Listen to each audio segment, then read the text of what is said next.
नमस्कार सभी ग्राहक बंधुओं को नमस्कार। मैं अनूप शर्मा फिर से आज मैं आपके सामने मुद्दा लेकर आया हूं कि जब ग्राहक किसी भी तरह की कोई शिकायत किसी भी डिपार्टमेंट या महकमे में दर्ज करवाता है तो उसकी जब शिकायत पर कोई कार्यवाही ना हो तो ग्राहक क्या करे, अर्थात अपनी शिकायत का निवारण कैसे हो, मतलब अर्थात उस पर कार्यवाही कैसे हो, उसके बारे में मैं आपको बताने जा रहा हूं। आप किसी विभाग में किसी तरह कोई शिकायत करते हैं तो जैसे समय निकल जाता है काफ़ी, आपके 2 अनुस्मारक अर्थात रिमाइंडर देने पर भी उस पर कोई कार्यवाही नहीं होती, तो आपको अपनी शिकायत पर सूचना के अधिकार का प्रयोग करना चाहिए। राइट टू इंफॉर्मेशन एक्ट, अर्थात आपने जैसे किसी विभाग में मान लीजिए नगर पालिका में, नगर निगम में या उपायुक्त महोदय करना या कहीं भी आपने शिकायत की है लेकिन कार्यवाही नहीं हो रही, तो आप उस पर आरटीआई लगा सकते हैं अधिकारी को जिसको आपने शिकायत दर्ज कराई है उससे। जैसे कि आपने सपोज कीजिए किसी नगर पालिका में शिकायत दर्ज करवाई है, किसी भी तरह की शिकायत दर्ज करवाई है तो उस पर कार्यवाही नहीं हुई, तो आप क्या कर सकते हैं, तो उसमें लिख सकते हैं सेवा में, एक साधारण सा एक फार्मूला आरटीआई का, कुछ भी नहीं है। जैसे हम सेवा में आगे कुछ भी लिख देते हैं, आरटीआई में हमें शुरुआत में लिखना है सेवा में सचिव महोदय एवं जन सूचना अधिकारी। अब यही अगर हमने उपायुक्त महोदय से पूछना है तो हमने लिखना है सेवा में उपायुक्त महोदय एवं जन सूचना अधिकारी। यही चीज़ अगर हमने तहसीलदार साहब से पूछनी है तो उसमें लिखना है हमने सेवा में तहसीलदार साहब एवं जन सूचना अधिकारी। यही हमने अगर पुलिस से पूछना है तो पुलिस की कोई भी शिकायत, पुलिस पे जब भी कोई भी आरटीआई लगाते हैं तो आप वो जिला स्तर पे लगती है अपना पुलिस अधीक्षक के पास, सेवा में पुलिस अधीक्षक महोदय एवं जन सूचना अधिकारी।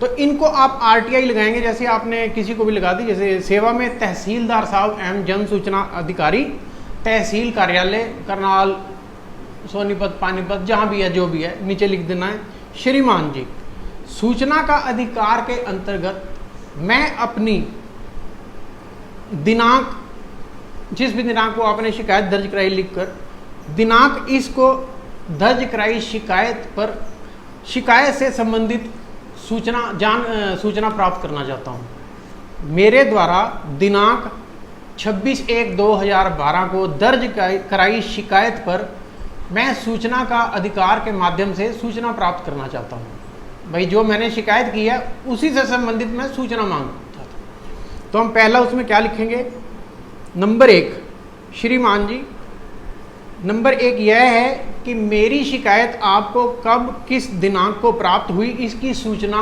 प्रदान करें। पहली लाइन आप ये लिखेंगे। नंबर 2, मेरी शिकायत आपके द्वारा किस संबंधित अधिकारी को, अर्थात जो भी अधिकारी होते हैं जैसे पालिका में या तहसील में अपना, ये आपके नंबरदार हो गए, आगे कहीं भी होते हैं, बीडीओ ऑफिस में आगे सेक्रेटरीज होते हैं, या फिर आपके नगर पालिका में कोई भी क्लरिकल जॉब्स होती हैं, बिल्डिंग इंस्पेक्टर्स होते हैं, पुलिस में एसएचओ होता है, चौकी इंचार्ज होते हैं। मेरे द्वारा भेजी गई शिकायत आपने किस अधिकारी को कार्यवाही हेतु सौंपी, उसका नाम, पता एवं पद का विवरण सूचनार्थ प्रदान करें। दूसरा पॉइंट आपने ये पूछना, जिससे कि अर्थात आपने जिसको शिकायत मेरी की है, मतलब जब हम किसी बड़े अधिकारी को शिकायत करते हैं तो वो अपने से छोटे अधिकारी को वह शिकायत स्थानांतरित कर देता है, क्योंकि बड़ा अधिकारी अपनी सीट पर बैठता है और उसके नीचे स्टाफ जो काम कर रहा होता है, हर आदमी का अपना एक सर्कल होता है, अपना एरिया होता है काम करने का, तो वही उस पर कार्यवाही करके अपने बड़े अधिकारी को वापस रिपोर्ट करते हैं और वो अधिकारी उसको अपना स्टैंपिंग करके साइन कर देता है जो भी उसके ऊपर है। तो अगर आपकी मतलब उस पर नई कार्रवाई हो रही, अगर नहीं हुई तो उनको करनी पड़ जाएगी अगर आपने आरटीआई लगा दी तो। आरटीआई तो ऐसा फार्मूला है, बड़े बड़ों के पेच ढीले कर देती है, लेकिन अब हम तो इतनी ही आरटीआई की बात करेंगे जितनी हमें ज़रूरत है। तो मेरे द्वारा की गई शिकायत पर आपके द्वारा क्या कार्रवाई की गई, मुझे इसकी सूचना प्रदान करें। मेरी शिकायत आपने किस संबंधित अधिकारी को दी, कार्यवाही हेतु मुझे उसके नाम एवं पद का विवरण प्रदान करें। नंबर 3 आपने पूछना है कि मेरी शिकायत, यदि संबंधित अधिकारी ने मेरी शिकायत पर कोई कार्यवाही नहीं की तो उसके विरुद्ध क्या कानूनन अनुशासनात्मक कार्यवाही बनती है, इसकी सूचना प्रदान करें। अर्थात अगर उसने शिकायत पेंडिंग रख दी है या किसी भी तरीके से उसने आप मतलब कार्यवाही नहीं की, तो उसके विरुद्ध कानूनन क्या कार्यवाही बनती है ये भी पूछा जाएगा उनसे।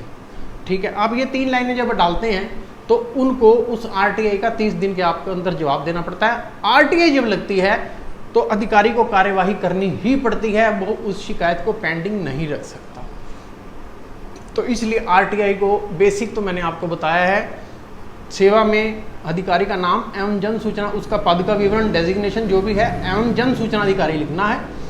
और आरटीआई की जो प्रोसेसिंग फीस है, जो स्टार्टिंग प्रोसेसिंग फी है हरियाणा के अंदर, जो अपने हरियाणा के हम अंदर के एरिया में लगाएंगे, वे मात्र 10 रुपये का पोस्टल ऑर्डर लगता है, जो डाकखाने में 11 रुपये का मिलता है। पोस्टल ऑर्डर के 2 हिस्से होते हैं, एक बड़ा होता है और एक छोटा होता है। जो छोटा हिस्सा होगा वो तो हमें अपने पास रखना होता है, बड़े वाला हिस्सा जो होता है उसमें बीच वाली 3 लाइनों पे होते हैं, जिसके पास हम शिकायत भेज रहे हैं, जो बीच वाली 3 लाइनें हैं 2, उसका हमें नाम लिखना होता है, जैसे कि to the SP, to the deputy commissioner, जहाँ का भी है, पानीपत है, रोहतक है, अपना लिख देना है। और नीचे उसके साइड में राइट हैंड पे नीचे की साइड 3 लाइनें बनी होती है, जिसमें हमने अपना नाम लिखना होता है, जिसकी तरफ से शिकायत जो आरटीआई लगाता है। तो जब आप आरटीआई लगाओगे, आरटीआई को भी कोशिश करो ईमेल से भेजो, और एक हार्ड कॉपी उसको बोलेंगे जो अपना सिंपल पेज होता है, मेल होती है उसको हम सॉफ्ट कॉपी बोलते हैं, वो थ्रू इंटरनेट जाती है। और जो हार्ड कॉपी होगी वो एक पेज के थ्रू जाएगी, जो हम डाक माध्यम से भेजेंगे, पोस्ट माध्यम से भेजेंगे। और कोशिश करोगे स्पीड पोस्ट करवाओ। स्पीड पोस्ट करवाओगे क्या होगा कि उसका आपको बाकायदा उसका मैसेज आता है और वो पक्का काम होता है स्पीड पोस्ट। और जब हम उसके ऊपर एक चीज़ ध्यान रखना, आप आरटीआई जब कभी फाइल करोगे उसके ऊपर जब 50 रुपये का 10 रुपये का पोस्टल ऑर्डर लगाओगे, उसको ये जो पेपर का ये लास्ट ऊपर वाला ये पॉइंट होगा ना, ये वाला, जैसे ये वाला है, इसके ऊपर हल्की सी फेविकॉल लगानी है और उसके ऊपर पोस्टल ऑर्डर चिपका के फिर स्टेपल करना है। क्यों कई बार क्या करते हैं कि वो कुछ शरारती लोग क्या करते हैं कि वो पोस्टल ऑर्डर उतार देते हैं और आगे से लिख देते हैं कि आपका हमें पोस्टल ऑर्डर ही नहीं मिला, काम को पेंडिंग रखने के लिए। तो सूचना का अधिकार के माध्यम से आप अपनी शिकायत पर क्या कार्यवाही है इसकी जानकारी ले सकते हैं। अगर आपकी शिकायत पर कार्यवाही नहीं भी हो रही, आपने आरटीआई लगा दी, तो उनको कार्यवाही करनी ही पड़ेगी। अगर नहीं करते तो वो फंस जाते हैं, क्योंकि आरटीआई का मतलब होता है उन्हें खुद ही अपना ब्यौरा स्वयं आपको लिख के देना पड़ता है, और वो देना ही पड़ता है। अगर आदमी नहा धो के हाथ धो के पीछे लग गया और उसने अगर इस चीज़ के, तो आरटीआई हाथ खड़े करवा देती है, अगर ढंग से लगाई गई हो तो। सूचना का अधिकार इसीलिए ग्राहकों को सरकार ने दिया है कि जब भी कभी उनको ज़रूरत पड़े वे इसका प्रयोग करें और जानकारियाँ हासिल करें।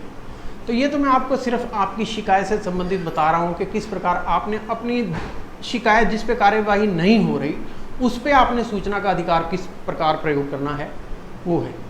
तो इस प्रकार तो आरटीआई आप लगाएंगे जब भी अपना कार्यालय है, इसके ऊपर हम आपको और भी जानकारी देंगे धीरे धीरे। आप कमेंट बॉक्स में अपने सवाल रखिए, मैं आपको लिखित रूप में बता दूंगा। और अपना मेरा जो इसमें डिस्क्रिप्शन में मैं आपको लिख के दूंगा, थोड़ा थोड़ा बेसिक लिख दूंगा भाई, ऐसे मतलब सेवा में अधिकारी का पद एवं जन सूचना अधिकारी, तो ये आपको मैं डिस्क्रिप्शन में बेसिक लिख के दूंगा, नीचे आपने ये सब लिखना है। आरटीआई जब कभी भी लगाते हैं तो आप जो भी दस्तावेज वो आपको प्रदान करते हैं उसकी आपको फीस देनी पड़ती है। जैसे मान लीजिए आपने 10-20 कागज लेंगे, उनके पर 1 रुपया 2 रुपये कॉपी एक प्रिंटिंग फ़ीस होती है, जो कि आपको वहाँ जमा करवानी पड़ती होती है। जो डाक के माध्यम से वो आपको आरटीआई का जवाब भेजेंगे उसकी भी फ़ीस देनी होती है। अगर ये आरटीआई डिले कर देते हैं फिर कोई फ़ीस नहीं होती। फिर फर्स्ट अपीलेंट अथॉरिटी होती है, जैसे नीलोखेड़ी की हमारी करनाल है डिस्ट्रिक्ट में, कई डिपार्टमेंट होते हैं उनकी ज़्यादा ऊपर भी होती है, लेकिन लगभग नीलोखेड़ी की करनाल में है फर्स्ट अपीलेंट अथॉरिटी जो भी है।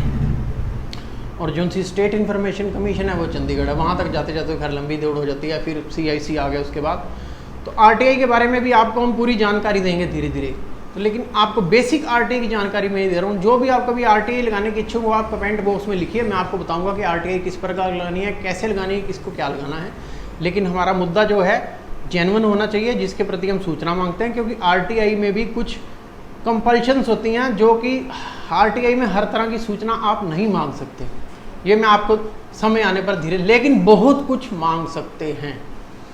मतलब कुछ पर्सनल प्राइवेट सीक्रेट्स होते हैं, आर्मी के हो गए, पुलिस के हो गए, या कुछ भी जिससे मतलब देश की या किसी की भी सुरक्षा को खतरा पड़े, वो चीज़ें हम नहीं ले सकते। तो बाकी आरटीआई में बहुत कुछ हम ले सकते हैं। तो आरटीआई आप फाइल कीजिए और इसको दूसरों को भी फाइल करना सिखाइए। इससे क्या होगा कि आप जब भी आगे शिकायत करेंगे तो आप कोई भी, आप किसी भी ग्राहक संबंधित अपने लिए या किसी अन्य ग्राहक के लिए शिकायत करते हैं जो कि आवश्यक है, और आपको अगर आपकी शिकायत पे कार्रवाई नहीं होती तो विभाग ये समझ लेगा कि ये व्यक्ति आरटीआई भी जानता है, कल आरटीआई लगा दे, कहीं मेरे लिए कोई मुसीबत ना खड़ी हो जाए, क्योंकि उसको लिखित रूप में देना पड़ेगा कि मैंने आपकी शिकायत पे पिछले 30 दिनों में कार्यवाही क्यों नहीं की। अगर आपकी शिकायत पर 30 दिन में कोई कार्यवाही नहीं होती वो फंस जाएंगे, क्योंकि उनके पास रजिस्टर्स होते हैं जिसमें आपकी जो डाक होती है उसकी एंट्री होती है, जो भी आपकी शिकायत आई है उसे मार्क दर्ज किया जाता है, उसका नंबर होता है, वो बाकायदा कॉलम बने होते हैं, उनमें कटिंग हो जाएगी। आप उन पेजेस की भी फोटोस्टेट ले सकते हैं, क्योंकि यदि मान लो आपने शिकायत आज की है, आज 7 तारीख है, 7 जुलाई है, और अगली 7 जुलाई अगस्त तक आपकी शिकायत पे कार्रवाई नहीं होगी, सपोज करो गलती से अगर उन्होंने रजिस्टर में ना चढ़ाई हुई, तो क्लैरिकल जॉब जिसके पास है उस पर भी आंच आ सकती है, और बड़े अधिकारी को अगर आप शिकायत कर दोगे उसकी, तो उस पर अनुशासनात्मक कार्रवाई हो जाएगी। तो ये आपको आरटीआई की मैं फर्स्ट मैंने जो बताई है, आप इसे इस्तेमाल कीजिए, लगाइए, धीरे धीरे अपने अधिकारों के लिए लड़िए।